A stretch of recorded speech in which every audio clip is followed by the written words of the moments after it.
എല്ലാ പ്രിയപ്പെട്ട ഉദ്യോഗാർത്ഥികൾക്കും learn to കോൺകറിലേക്ക് സ്വാഗതം. മുൻ പരീക്ഷകളിലെ ചോദ്യങ്ങളും അതുമായി ബന്ധപ്പെട്ട വസ്തുതകളുമാണ് ഇന്നത്തെ വീഡിയോയിൽ ഉൾക്കൊള്ളിച്ചിരിക്കുന്നത്. ക്ലാസ്സുകൾ ഇഷ്ടമാവുകയാണെങ്കിൽ ചാനൽ സബ്സ്ക്രൈബ് ചെയ്യുക, നിങ്ങളുടെ കൂട്ടുകാർക്ക് വേണ്ടി ഷെയർ ചെയ്ത് കൊടുക്കുകയും ചെയ്യുക. അതുപോലെ ജനറൽ PSC പരീക്ഷകൾക്ക് വേണ്ടി പ്രിപ്പയർ ചെയ്യുന്ന ആളാണ് നിങ്ങളെങ്കിൽ ഒരു കൺസിസ്റ്റന്റ് ആയിട്ട് പോകുന്ന ഒരു ലൈവ് ക്ലാസ് ബാച്ച് ഉണ്ട്. അതിലേക്ക് ജോയിൻ ചെയ്യാം. വളരെ അഫോർഡബിൾ ആയിട്ടുള്ള ഒരു പ്രൈസിൽ പോകുന്ന ഒരു ബാച്ചാണ്.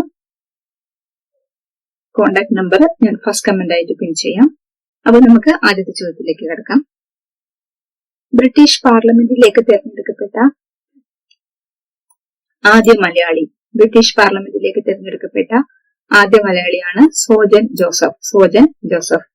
2024 ബ്രിട്ടീഷ് പാർലമെന്റിലേക്കുള്ള പൊതു തെരഞ്ഞെടുപ്പ് നടന്നിട്ടുള്ളത്. സോജൻ ജോസഫ് തെരഞ്ഞെടുക്കപ്പെട്ടത് ഏത് മണ്ഡലത്തിൽ നിന്നാണ്? ആഷ്ഫോർഡ് മണ്ഡലത്തിൽ നിന്നാണ് സോജൻ ജോസഫ് തെരഞ്ഞെടുക്കപ്പെട്ടിട്ടുള്ളത്. അദ്ദേഹം ലേബർ പാർട്ടിയിലെ അംഗമാണ് സോജൻ ജോസഫ്. ഇപ്പോഴത്തെ പ്രധാനമന്ത്രി ആരാണ്? ബ്രിട്ടീഷ് പ്രധാനമന്ത്രി കെയർ സ്റ്റാമർ ആണ്. കെയർ സ്റ്റാമർ 2024 ജയിച്ച രാഷ്ട്രീയ പാർട്ടി ഏതാണ്? ബ്രിട്ടനിൽ ജയിച്ച രാഷ്ട്രീയ പാർട്ടിയാണ് ലേബർ പാർട്ടി തന്നെയാണ് ഇപ്പോഴത്തെ തെരഞ്ഞെടുപ്പിൽ ജയിച്ചിട്ടുള്ളത്. കെയർ സ്റ്റാമർ ആണ് പ്രധാനമന്ത്രി.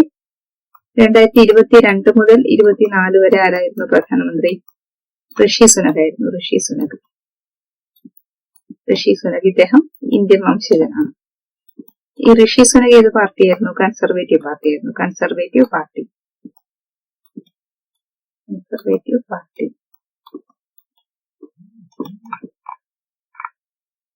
ബ്രിട്ടീഷ് പാർലമെന്റിലേക്ക് 2024 നടന്ന തെരഞ്ഞെടുപ്പിൽ ആഷ്ഫോർഡ് മണ്ഡലത്തിൽ നിന്ന് സോജൻ ജോസഫ് തെരഞ്ഞെടുക്കപ്പെട്ടു. ലേബർ പാർട്ടിയിലെ അംഗമാണ് അദ്ദേഹം. 2024 നടന്ന പൊതു തെരഞ്ഞെടുപ്പിൽ ലേബർ പാർട്ടിയാണ് ബ്രിട്ടനിൽ അധികാരത്തിലെത്തിയത്. കെയർ സ്റ്റാമർ ആണ് ഇപ്പോഴത്തെ പ്രധാനമന്ത്രി. 2022 മുതൽ 2024 വരെ ബ്രിട്ടീഷ് പ്രധാനമന്ത്രി പദം വഹിച്ചത് ഇന്ത്യൻ വംശജനായ ഋഷി സുനകാണ്. കൺസർവേറ്റീവ് പാർട്ടിയെയാണ് അദ്ദേഹം പ്രതിനിധാനം ചെയ്തത്. ഗ്രാമീണ ചെണ്ടക്കാരൻ വില്ലേജ് ഡ്രമ്മർ ആരുടെ ചിത്രമാണ്? ആരുടെ ചിത്രമാണ്? നന്ദലാൽ ബോസിന്റെ ചിത്രമാണ് ഗ്രാമീണ ചെണ്ടക്കാരൻ. അദ്ദേഹത്തിന്റെ മറ്റൊരു ചിത്രമാണ് സതി എന്ന ദുരാചാരത്തിനെതിരായിട്ട് വരച്ചിട്ടുള്ള ചിത്രമാണ് സതി. ഗ്രാമീണ ചെണ്ടക്കാരൻ എന്ന് പറയുന്ന ചിത്രം ഹരിപുര സെഷൻ INC-യുടെ ഹരിപുര സെഷനിൽ പ്രദർശിപ്പിക്കുകയുണ്ടായി. പ്രദർശിപ്പിച്ച ചിത്രമാണ് ഗ്രാമീണ ചെണ്ടക്കാരൻ. ഏത് വർഷമാണ്? 1938 ഹരിപുര സെഷനിൽ പ്രദർശിപ്പിച്ച ചിത്രമാണ് ഗ്രാമീണ ചെണ്ടക്കാരൻ. വായിക്കാം. ഇന്ത്യയിലെ ശ്രദ്ധേയമായ സാഹിത്യ കൃതികളിൽ നിന്നും ചരിത്ര സംഭവങ്ങളിൽ നിന്നുമുള്ള സന്ദർഭങ്ങളെയാണ് നന്ദലാൽ ബോസ് തന്റെ ചിത്രങ്ങൾക്ക് വിഷയങ്ങളാക്കിയത്. സതിയായിരുന്നു നന്ദലാൽ ബോസിന്റെ ഏറ്റവും ശ്രദ്ധേയമായ ചിത്രം. ഇന്ത്യയിൽ നിലനിന്ന ദുരാചാരങ്ങളിലൊന്നായ സതി അനുഷ്ഠിക്കുന്ന ഒരു സ്ത്രീയുടെ ചിത്രമാണ് ഇത്. ആരെയും സ്പർശിക്കുന്ന ഈ ചിത്രം ഇത്തരം ദുരാചാരങ്ങൾക്കെതിരായ മനോഭാവം ഇന്ത്യക്കാരിൽ വളർത്താൻ കാരണമായി. നന്ദലാൽ ബോസിന്റെ ഗ്രാമീണ ചെണ്ടക്കാരൻ എന്ന ചിത്രം 1938 ഹരിപുരയിൽ നടന്ന ഇന്ത്യൻ നാഷണൽ കോൺഗ്രസിന്റെ സമ്മേളനത്തിൽ പ്രദർശിപ്പിക്കുകയും അതിനെ കോൺഗ്രസിന്റെ പോസ്റ്ററിനുള്ള ചിത്രമായി തിരഞ്ഞെടുക്കുകയും ചെയ്തു. നന്ദലാൽ ബോസിന്റെ നേതൃത്വത്തിലെ കലാകാരന്മാരാണ് ഭരണഘടനയുടെ കയ്യെഴുത്ത് പ്രതിയെ ചിത്രങ്ങൾ കൊണ്ട് അലങ്കരിച്ചത്. അടുത്ത ക്വസ്റ്റ്യൻ. 2024 പാരീസ് ഒളിമ്പിക്സിൽ ഇന്ത്യ നേടിയ ആകെ മെഡലുകൾ എത്ര? 2024 പാരീസ് ഒളിമ്പിക്സിൽ ഇന്ത്യ നേടിയ ആകെ മെഡലുകൾ എത്രയാണ്? 6 മെഡലുകളാണ് നേടിയത്. 6 മെഡലുകളില് 1 വെള്ളി 5 വെങ്കലം എന്നിങ്ങനെയായിരുന്നു മെഡലുകൾ. 1 വെള്ളി മെഡലും 5 വെങ്കലവും. വെള്ളി നേടിയതാരാണ്? നീരജ് ചോപ്ര ജാവലിൻ ത്രോയിലാണ് വെള്ളി നേടിയത്. ജാവലിൻ ത്രോയിലാണ്. എത്ര മീറ്റർ ദൂരം എറിഞ്ഞാണ്? 89.45 മീറ്റർ. 89.45 മീറ്റർ ദൂരം എറിഞ്ഞാണ് നീരജ് ചോപ്ര വെള്ളി നേടിയത്. മെഡൽ പട്ടികയിൽ ഇന്ത്യയുടെ സ്ഥാനം 71ാം സ്ഥാനമായിരുന്നു. മെഡൽ പട്ടികയിൽ 71ാം സ്ഥാനമാണ്. അതുപോലെ വനിതകളുടെ 10 മീറ്റർ എയർ പിസ്റ്റൾ ഷൂട്ടിംഗിൽ 10 മീറ്റർ എയർ പിസ്റ്റൾ ഷൂട്ടിംഗിൽ മനു ഭാക്കർ വെങ്കലം നേടി. മനു ഭാക്കർ വെങ്കലം നേടി. 10 മീറ്റർ മിക്സഡ് എയർ പിസ്റ്റൾ വിഭാഗത്തില് ആരാണ്? മനു ഭാക്കറും അതുപോലെ സർബ്ജോത് സിംഗ് എന്നിവര് വെങ്കലം നേടി. അതുപോലെ പുരുഷന്മാരുടെ 50 മീറ്റർ റൈഫിൾ ഷൂട്ടിംഗില് ആരാണ്? സ്വപ്നിൽ കുസാലെ വെങ്കലം നേടി. വെങ്കലം നേടി. പുരുഷ ഹോക്കി ടീമിനും വെങ്കല മെഡൽ കിട്ടിയിട്ടുണ്ട്. അതുപോലെ ഗുസ്തിയിൽ അമൻ സെഹ്റാവത്ത്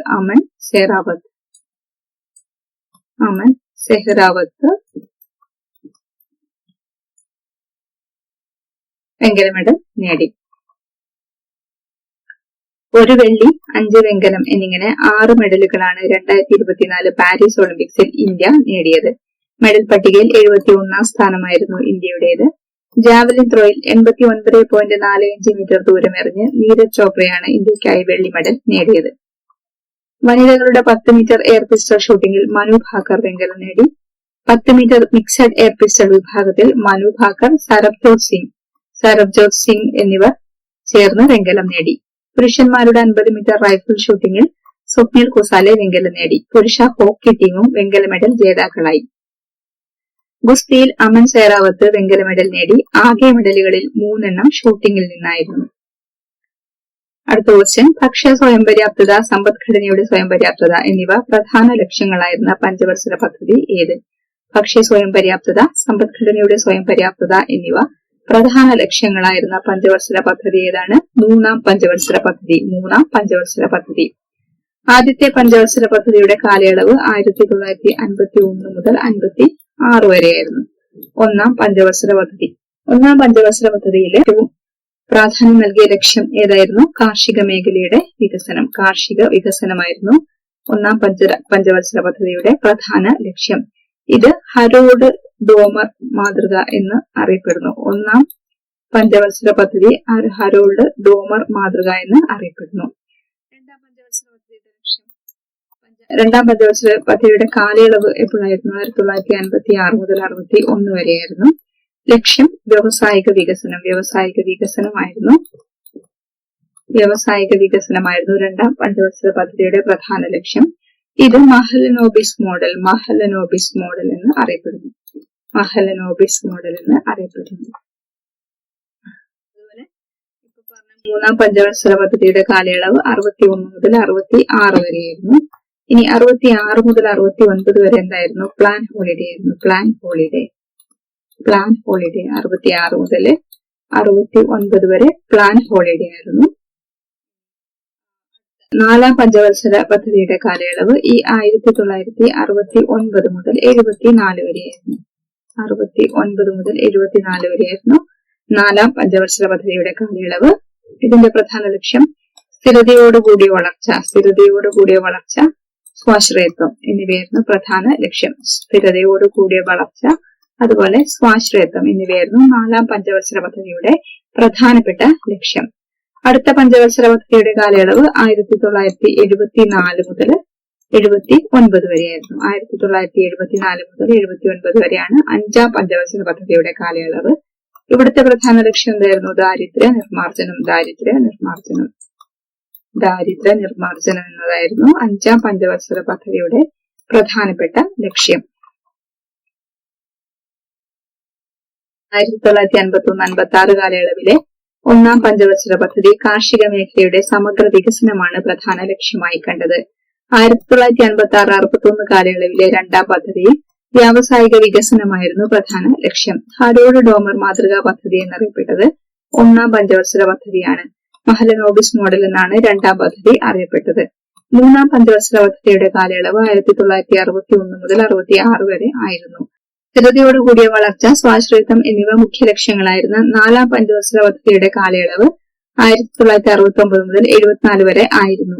ദാരിദ്ര്യ നിർമ്മാർജ്ജനം മുഖ്യ ലക്ഷ്യമായിരുന്ന അഞ്ചാം പഞ്ചവത്സര പദ്ധതിയുടെ കാലയളവ് 1974 മുതൽ 79 വരെ ആയിരുന്നു. ഇത്രയുമാണ് ഈ ഒരു ക്ലാസ്സിൽ ഉൾക്കൊള്ളിച്ചിരിക്കുന്നത്. ക്ലാസ്സിനെ കുറിച്ചുള്ള നിങ്ങളുടെ അഭിപ്രായങ്ങൾ അറിയിക്കുക. നമുക്ക് മറ്റൊരു ക്ലാസ്സുമായി വീണ്ടും കാണാം. Thank you for watching.